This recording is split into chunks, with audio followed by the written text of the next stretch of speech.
Eliadu. Eliadu. So I want to go over Eliadu. So this video is going to be going over my one and probably only 100-mile plus running week that I did last week.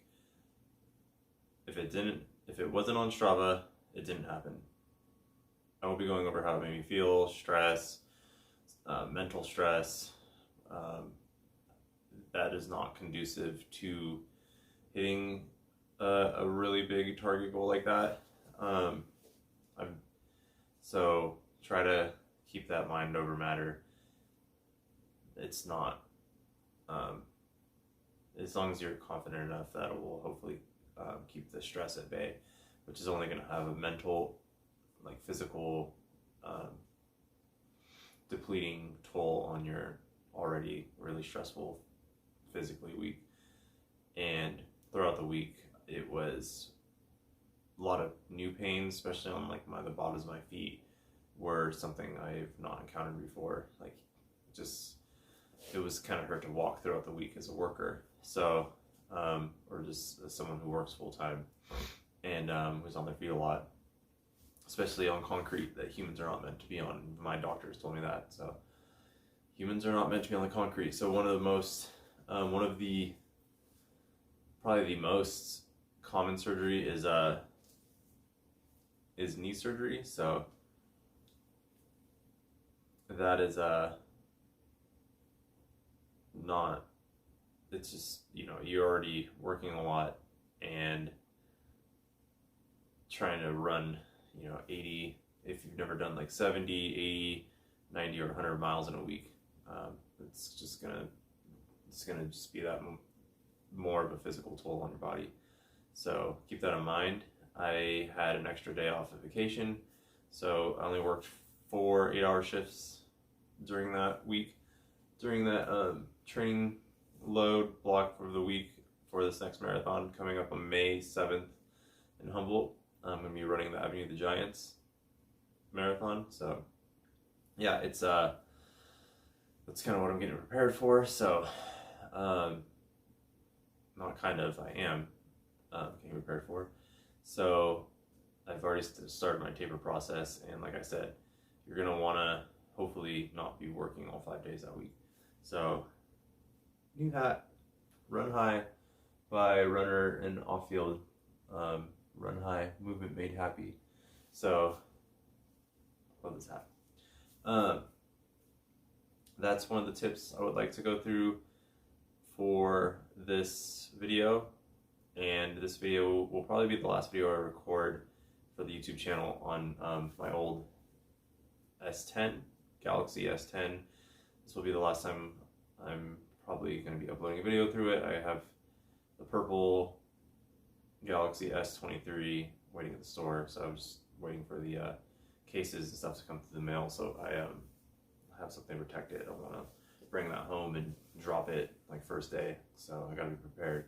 Always gotta be prepared. Yeah, and like I said, you don't want the stress of the uncharted territory to affect you in any way.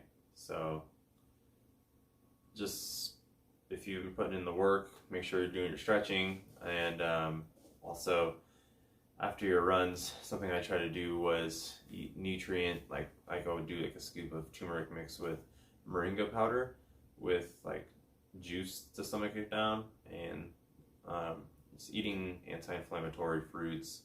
Obviously I'm vegan, so plant-based stuff is gonna, like a lot of anti-inflammatory foods will help you recover quicker throughout that week, because like I said, you don't want that stress to hamper you. You already are taking on so much to hit this probably once in a lifetime goal of running over 100 miles. I ran 100.7. So yeah, speaking of that, 100.7 is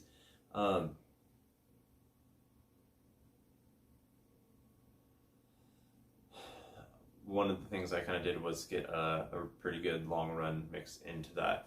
So the first day I kind of tried getting my brain into a positive mindset, kind of getting ahead of myself. Like the midnight struck and I did like a 5.2 mile run, came home after work, did a little over I think I did like 10 miles or something. So I'm like a little over the average, because your daily average for a 100-mile week is exactly, or like just under like 14.3 miles a day. So you're going to be running on average 13.3 miles a day.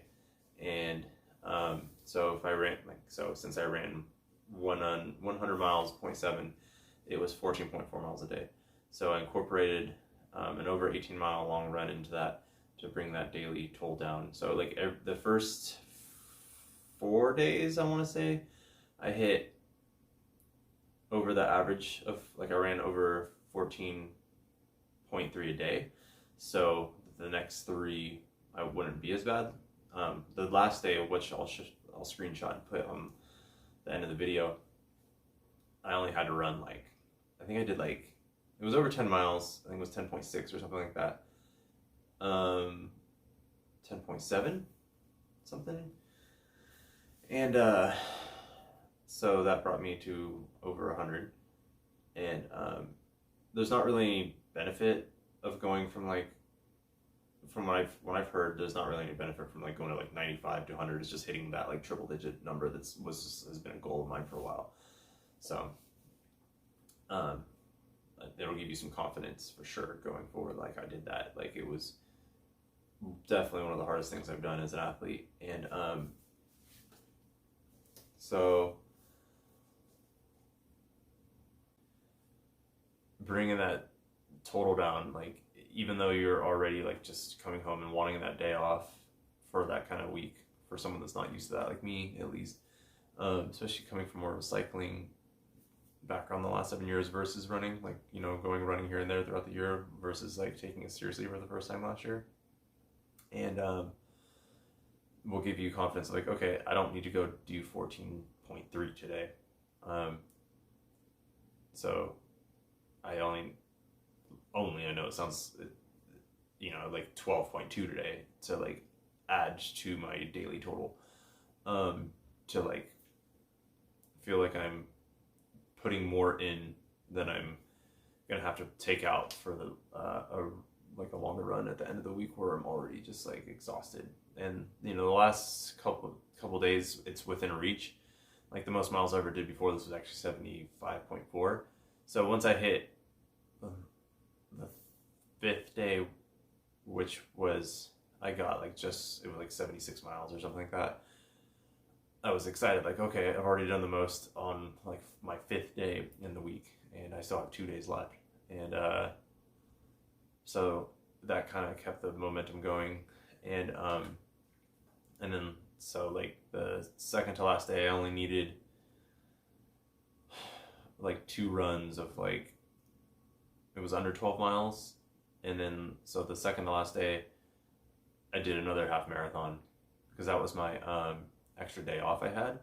So I really needed that. Like that was immensely helpful. And then so the last day I only needed under 10 miles, but I did like 10.6 just because, like, whatever, just to go over 100 miles. And that was, I highly recommend taking at least like 1 vacation day, calling in sick, or maybe a couple of vacation days during that time, because it's gonna be a lot. So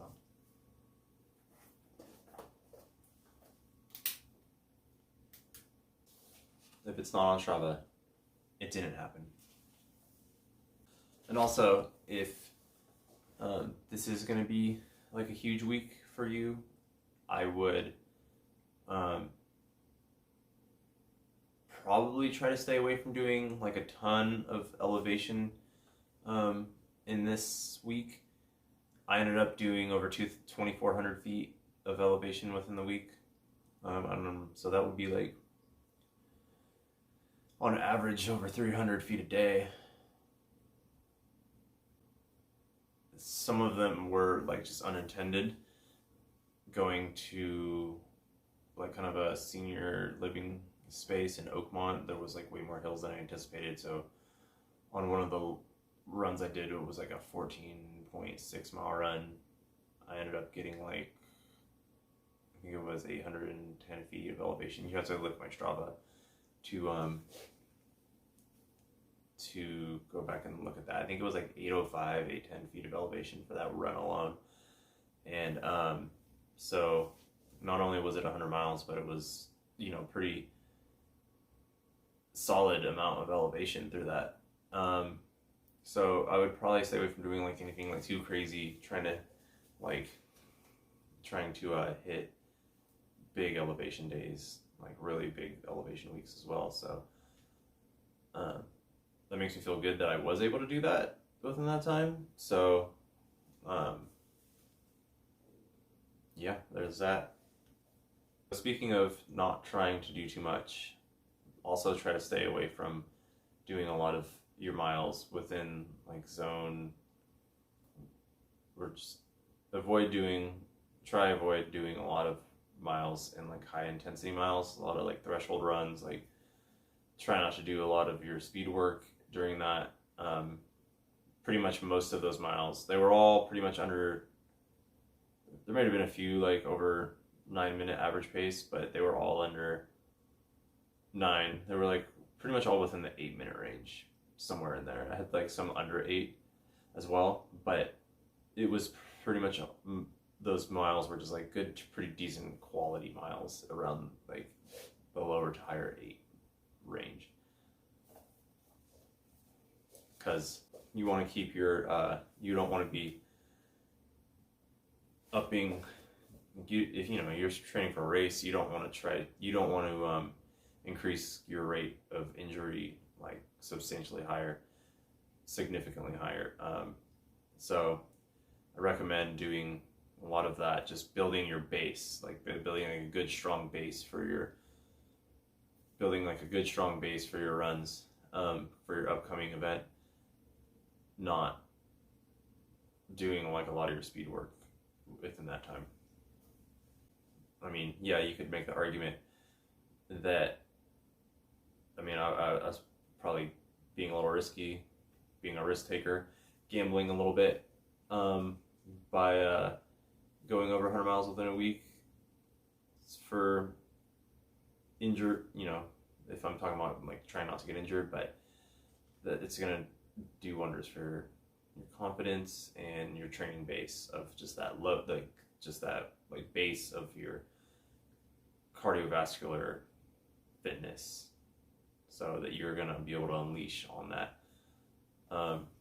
base of that cardiovascular fitness that you've accumulated, that you're gonna be able to unleash. Like that is your most important, is the base, your consistency of how many miles you're running. I kind of like throughout this whole process have been trying to do like more quality miles because I have less time, you know, as working full time. So that is, you know, staying consistent within that, and also hitting maybe some big goals in your training base is also going to give you some big confidence boost. Also, let's get into, all right, so also let's get into, I'll kind of bring the camera over and show you the shoe rotation, and talk about some of the importances and differences of the shoes I was using for that week, etc. and so on.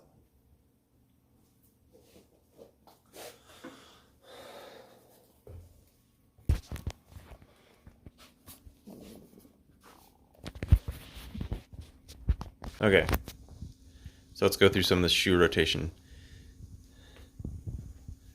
At the bottom here, those are starting from here down, are some of my, pretty much all my work shoes right now.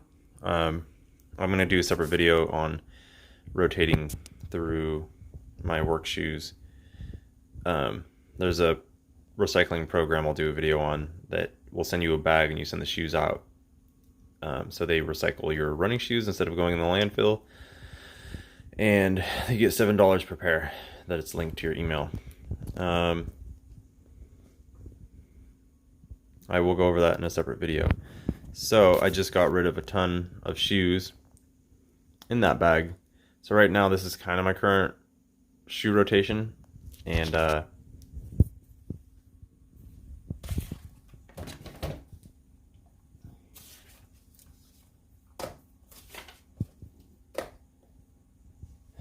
something I probably can't stress enough is, all right, so we got the Saucony Endorphin Pro 3s. These are going to be the race day shoes. These are, I've heard nothing but glowing reviews on this about being like one of the best. There's a carbon plate, you can see. And we got the speed roll technology. And I've only been on a couple runs in these, but I can tell from the...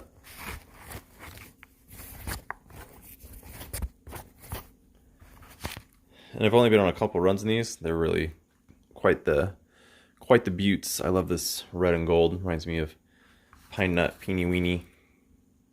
The kind of like mermaid shimmer. And yeah, these were fantastic on that first run. It was like over 10 miles, and it was hit, not going crazy or anything. It was like during a pretty solid training week, and I threw them on. It's in the low sevens, just felt fairly easy. Like I just could tell I was flying, and it was the first run. Wasn't even, like the run I did in these Vaporfly 2s, Japanese Ikerin version, the Japanese Sunset colorway. I got my half marathon PR going to Kezar Stadium track and field. I ran a goal pace for a speed workout. I was just aiming to get a 10K, like a 6.2 to 7 to like 10. I was like hoping for 10 miles under marathon goal pace, which would be like if I need to go sub 3 in a marathon, which is my ultimate goal, which would probably be like pretty much around when I stop doing marathons and go to Boston. I ran a 6:46 pace for 13.3 miles in these. So I got a half marathon PR in the Vaporfly 2s. So I've been using these for threshold, like doing speed workouts. And so this speed session went really well. Obviously I got a PR by like 3 minutes.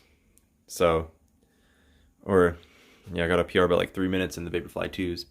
So love these shoes. Apparently the 3s are like even slightly better overall around, but you can get crazy Rad Life deals on these right now, are on sale because the 3s are in, which are full price. So you can get these Vaporfly 2s for really cheap. And they have a new green Ikerin version of the Vaporfly 2, which you can get for like, I think it's $180. I would be so on those if I didn't already have a pair. But these shoes are so good. I don't know, I might consider getting another pair of these. But the new Vaporfly 3s are apparently really good for marathons, so who knows. I might be using these Saucony Endorphin Pro 3s for my next kind of daily trainer speed sessions when I want to go a little faster, because these Adidas Adios Audi Zero 7s are, I don't feel bad when I'm running in them yet. They do like aesthetically, like, they are aesthetically pleasing, but I just feel like they're a little too firm for me. Like they're that old school kind of race flat. I got a really good deal on these, so I got this instead of my other choice, which was the Hoka Mach 5. Probably should have went with that. They just feel too firm. Almost, I don't know, there's something that kind of scares me about them. Like the way they hit the ground, and like they have that really old school firm race feel to them, race day feel, but I mean, they look great. These were my old marathon shoes, so the Alpha Flies. So they're starting to get a lot of creases and stuff in them. So, like it's starting to get holes, and so they're on their last legs. But for doing a lot of miles, it is something that helps me out a ton. Is just getting new shoes helps. Like I couldn't recommend that enough. Obviously these are not part of my running shoes. Those are just kind of like fun, go out to the city shoes. Going to go to some like vegan restaurants. So getting new shoes when you have shoes with like a lot of miles on them, and you can start to feel it in your legs while you're running, and it's starting to hurt more. Like you can just tell, like, by the feeling in your body. You don't always want to go on the looks of shoes. Like, yeah, you could say, oh, these still look pretty good, whatever. I mean, there's a lot of creases, but these just crease in general. Like, even up to like the 50-mile marks, they start getting creases, and they're still good after that. But you can feel it in your legs. The New Balance V2s, I could feel in my legs were getting like, they almost felt like quite dangerous to run in after a while.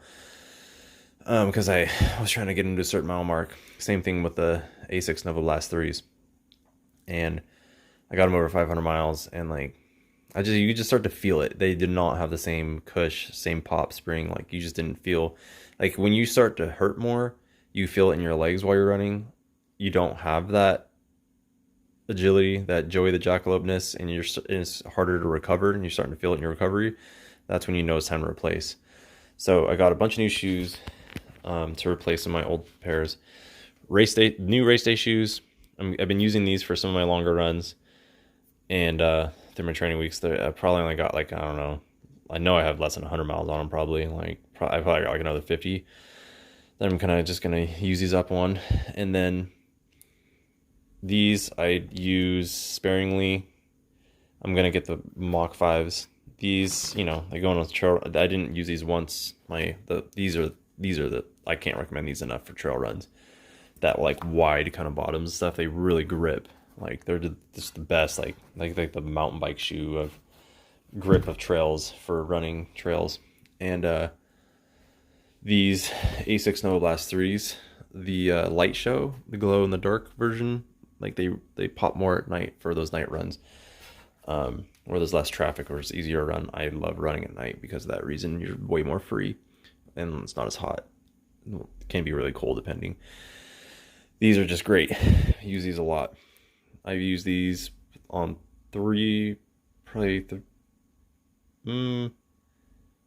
maybe close to a third of the miles I did were in these for that 100-mile week. These were a lifesaver. The A6 Gel Nimbus 25 was these max stack height shoes. Lot of stack height for just like cush, like you're running on clouds. It was weird. The first time I wore these, like my legs almost felt better after wearing these than they did like before. These really were a lifesaver during that 100-mile week. Max stack height shoes, and apparently the close competitor to this is the New Balance, I think it's like V4 or something like that. It's a max stack height shoe, but I went with these. A lot of people recommend these, and I just like this. A little dirty right here, as running shoes get. But wow, these were just such a game changer. Like, I can't recommend these enough if you're doing a lot of high volume mileage weeks. If you need to get through a training load, get yourself a pair of max height. Like, yeah, they're heavier shoes that they're not for your fast days. I mean, like, I tried running fast in them, like fast, like so-called fast, because I was pretty dead, but like, well, not dead, but I was feeling like some pretty brutal runs. They got the job done well enough for sure to, I was still going at a decent pace. So your daily trainers, something like I said, these Nova Blast 3s, Hoka Mach 5s would probably be the second pair of daily trainers if you're doing mostly road running, and then like for the faster days, and then the Gel Nimbus 25s for like those recovery slower runs that you need to get like some miles in, that you need to like hamper or take baby care of your legs, and then do like some faster runs. And like, I guess I don't exactly love the feel of these. I wish I would have went with the Mach 5s, but by Hoka, but I still felt fine wearing these during it. There's something about them. I'm just not feeling it. But I'll get them through proper amount of miles before I retire them. So that's kind of the shoe rotation right now is daily trainer, kind of faster daily trainer. Don't want to do like, you don't want to do long runs in these in my opinion. So you want to do your longer runs in these. I'm doing some longer runs in these as well because I'm just kind of getting rid of them and just kind of getting some extra value miles out of them through training because now that I'm not using them for race day. And then, maybe save these for some of your shorter weeks, maybe do some like faster runs, some workouts. But like those race day shoes, the carbon plates, you're spending a lot of money on them. You don't want to wear those a lot because you're just gonna be burning through a lot of money right there. And another thing about your shoe rotation and why it's important to upgrade and have many different pairs of shoes, even shoes for the work week that you kind of want to experiment in. Like I've never had a pair of Ultras before, so I got these Timp, were they like the Timp 4s or whatever? I've never had a zero drop shoe in the wide toe box. I actually really like these. They feel really good. Or these. God, I can't even remember what these are called. The Nike Flyknit Green Goblins or whatever. These are they were a lot comfortable. They're starting to dampen a little bit now, but they're I've heard they're actually pretty good daily trainers, but from what I've seen on YouTube, but I've not ran in them for reals. But all these like different shoes, you might think, oh, well, this is expensive having a pair of Clifton 8s. Got on sale because the Clifton 9s are in. What is this? The Magic Speed? They're for like $70. Probably, actually, I shouldn't have gotten those for walking around and work. They're not going to last as long because they're more like race flat. But, they're getting a lot of different pairs of shoes to run in. You wear one, and if you try to wear one pair of shoes every day of the week, like a different pair, you rotate throughout. That is such a huge boost to your foot health and your legs because there are different patterns of shoes, especially on the bottom, different stack heights, different foams, different drops, just different materials that are going to be hitting your feet in different ways that are going to just work different areas of your body. So you're not always constantly hitting those same areas as much. That's going to lead to like more injury. So that is a huge reason why I couldn't recommend more getting building a really solid shoe rotation for your runs and actually for work as well. And like, yeah, you're gonna spend money like building that shoe collection, but or not, it's not a collection. You're gonna spend money building that shoe rotation for your base training block and work weeks, but they will have, switching off a pair of shoes every day through that week. You don't have to have like hundreds of shoes or 50 or whatever, but like having a big shoe rotation is also going to extend the life of all your other shoes. Instead of wearing the same pair of shoes every single day, like they're going to wear out a lot quicker. So I've had a lot of these shoes for a long time. So not only are you switching up the patterns for everything, all the different materials and like different types of foams and stack heights and so on, you are going to also extend the life of each pair of these shoes by wearing one pair one day and one pair another day. So like one day I'll wear these for 5 miles run. Maybe the next day I'll do like an 8-mile run in these. Do an easy, 7, like for example, or just it's just gonna be so beneficial to you. So if there's anything I missed, I will try to remember and put it in the next videos. But I'll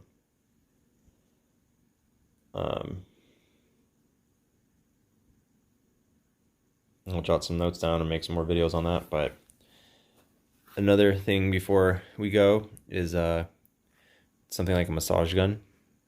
Work those areas. Treating your daily life outside of the actual running physical movement part of that, your training.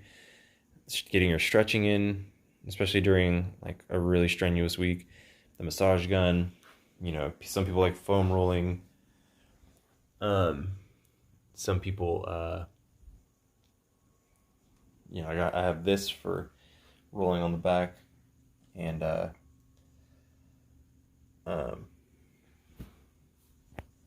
this for stretching out the back, which I don't use enough. Elevating your legs, I have this pillow. You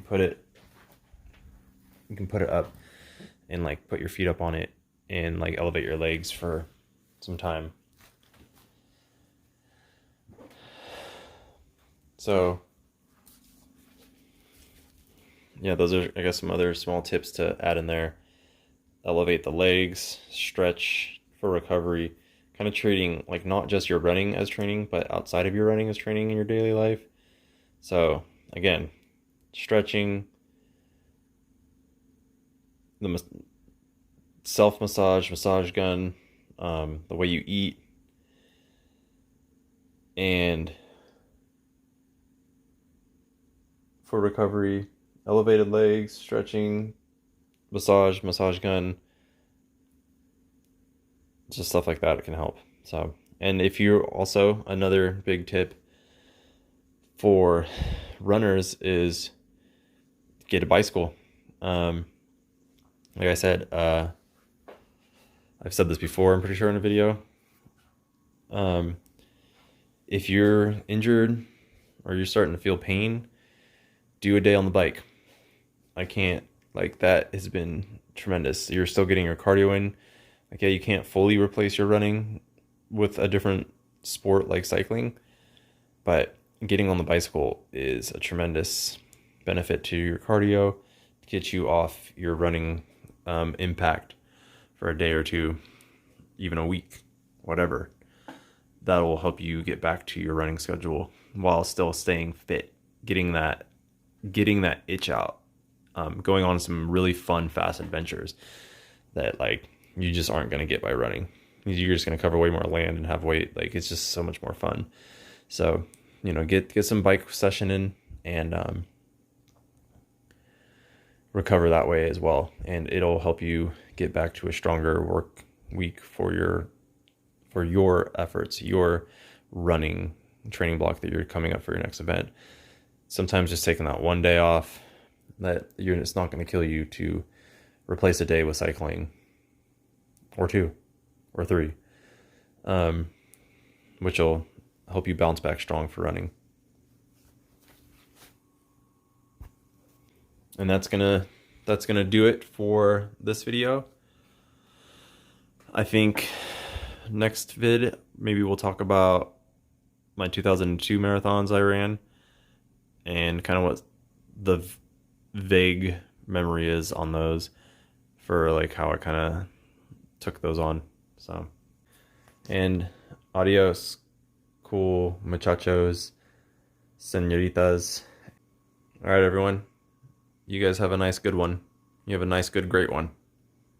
Thank you for choosing broccoli. Don't forget to subscribe. Thank you for your time and making it to the end of this video. Don't forget to like, share, subscribe, and hit that bell icon. Have a nice, good, great one. Have a good, groovy, great one.